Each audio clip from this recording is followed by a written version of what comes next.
నమస్తే, welcome to our channel. నేను Priyanka Rao. Municipal ఎన్నికల ఫలితాలు వచ్చేసినాయి. అంటే తెలంగాణలో జరిగిన మున్సిపల్ ఎన్నికలకు సంబంధించి అయితే మేం గెలుస్తాము, అధిక సీట్లు సాధించి కాంగ్రెస్ ని మున్సిపల్ ఎన్నికల్లో ఓడిస్తాము అని శపథం చేశారు బీఆర్ఎస్ పార్టీ వాళ్ళు. మరి ఇప్పుడు చూస్తే కాంగ్రెస్ ముందంజలో చక్కగా దూసుకుపోయింది. ఈరోజు అధిక సీట్లు గెలుచుకుంది. ఇప్పుడు ఫామ్ హౌస్ లో ఉన్న కల్వకుంట్ల కుటుంబం పరిస్థితి ఏంటి, నెక్స్ట్ స్టెప్ ఏంటి అనేది ఒక క్వశ్చన్ మార్క్ గా ఉంది. దీని గురించి డిస్కస్ చేద్దాం. మనతో మాట్లాడడానికి సీనియర్ జర్నలిస్ట్ సిఎస్ రావు ఉన్నారు. ఆయన అడిగి తెలుసుకుందాం. నమస్కారం సార్.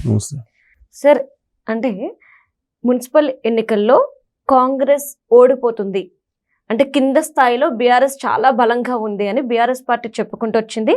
అలానే ముందంజలో ఉండి అధిక సీట్లు సాధిస్తామని కూడా చెప్పుకొచ్చింది. కట్ చేస్తే ఈరోజు రిజల్ట్లో కాంగ్రెస్ ముందుంది, 2వ స్థానానికి బీఆర్ఎస్ పరిమితమైంది. ఇప్పుడు కల్వకుంట్ల ఫ్యామిలీ పరిస్థితి ఏంటి అనేది ఒక క్వశ్చన్ మార్క్. ఇప్పుడు ఫామ్ హౌస్ లో ఏం జరుగుతుంది అనేది పెద్ద చర్చ నడుస్తుంది. అయితే మున్సిపల్ ఎన్నికల ఫలితాలు వచ్చిన తర్వాత సైలెంట్గా అసలు అక్కడ ఏం జరుగుతుందో కూడా ఎవరికి అర్థం కావట్లేదు. ఎవరి కాళ్ళే తేలు గుట్టిన దొంగ అని అంటారు కదా పెద్దవాళ్ళు, ఆ టైప్లో గప్ చిప్. మొన్నటి వరకు రేవంత్ రెడ్డి గారిని రకరకాలుగా వ్యక్తిత్వ హననం చేశారు. సీఎం అని కూడా లేకుండా ఈ విధంగా మాట్లాడారు కేటీఆర్ గారు అనేది మనందరం చూసాం. ఇప్పుడు ఫలితాలు చూస్తే ఇక్కడ చూడండి, టీజీ ఫలితాలు మున్సిపాలిటీ ఆదిలాబాద్, ఇప్పుడు వచ్చిన ఆదిలాబాద్ అంటే అఫీషియల్గా అనౌన్స్ అని ఆదిలాబాద్లో 49 ఉంటే 49 అనౌన్స్ చేశారు. దాంట్లో కాంగ్రెస్ పార్టీ 11 వార్డులు, బీఆర్ఎస్ పార్టీ కేవలం 6. బీజేపీ అక్కడ ఆదిలాబాద్లో కొంచెం అదొక్కటే బీజేపీకి, ఆదిలాబాద్ ఒకటి 21. ఇల్లెందులో కాంగ్రెస్ పార్టీ 19, కేవలం 3 బీఆర్ఎస్ పార్టీకి. 3 మున్సిపాలిటీలు. అశ్వారాపేట 22 వార్డులు ఉంటే 22లో 17 వార్డులు కాంగ్రెస్ పార్టీ గెలుచుకుంది, 2 బీఆర్ఎస్ పార్టీ 2. ఇక కార్పొరేషన్లు రామగుండంలో కాంగ్రెస్ పార్టీ 38 గెలుచుకుంది డివిజన్లు, 60 ఉంటే BRS party 13. Strong hold BRS పార్టీకి కరీంనగర్, ఉమ్మడి కరీంనగర్, అలాగే ఉమ్మడి వరంగల్, అక్కడ కూడా పర్ఫార్మెన్స్ లేదు.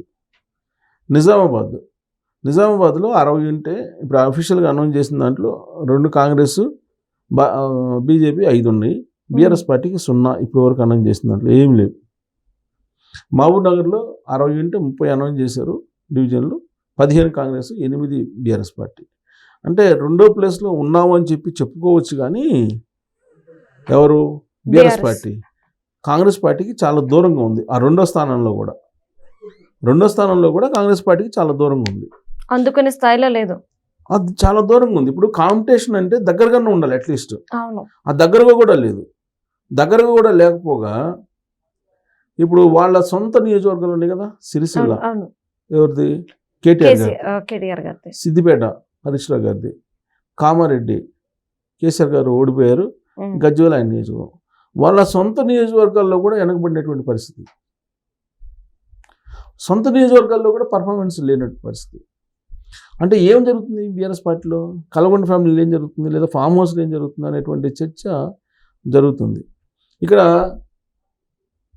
ఒకరు ఆరోపించుకోవచ్చు, కానీ ఏది వాళ్ళు ఒకటయ్యారు, బీజేపీ కాంగ్రెస్ ఒకటయ్యారు, లేదంటే కాంగ్రెస్ వాళ్ళేమో బీఆర్ఎస్ పార్టీ అలాగే బీజేపీ ఒకటైందని ఇలా ఆరోపించుకోవచ్చు. కానీ అల్టిమేట్గా ప్రజలు ఇచ్చినటువంటి తీర్పుని కనుక చూస్తే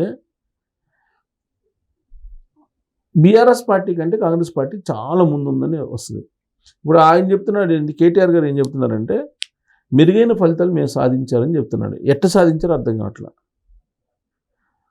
అంటే ఆయన ఏమంటాడంటే నేరుగా దాదాపు 15-16 మున్సిపాలిటీలకు గెలిస్తే మరో 15-16 వాటి చోట్ల అత్యధిక స్థానాలు గెలిచాం మేము అని చెప్తాడు ఆయన.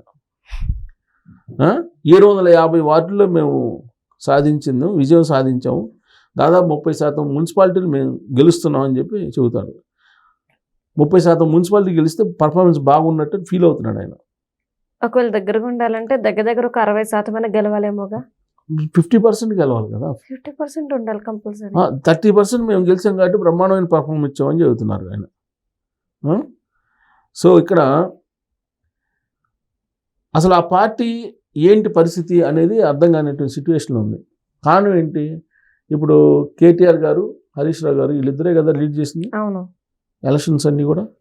గజ్వేల్లో వెళ్తే హరీష్ రావు గారిని అక్కడ ఉండేటువంటి వాళ్ళు వెనక్కి పంపించారు.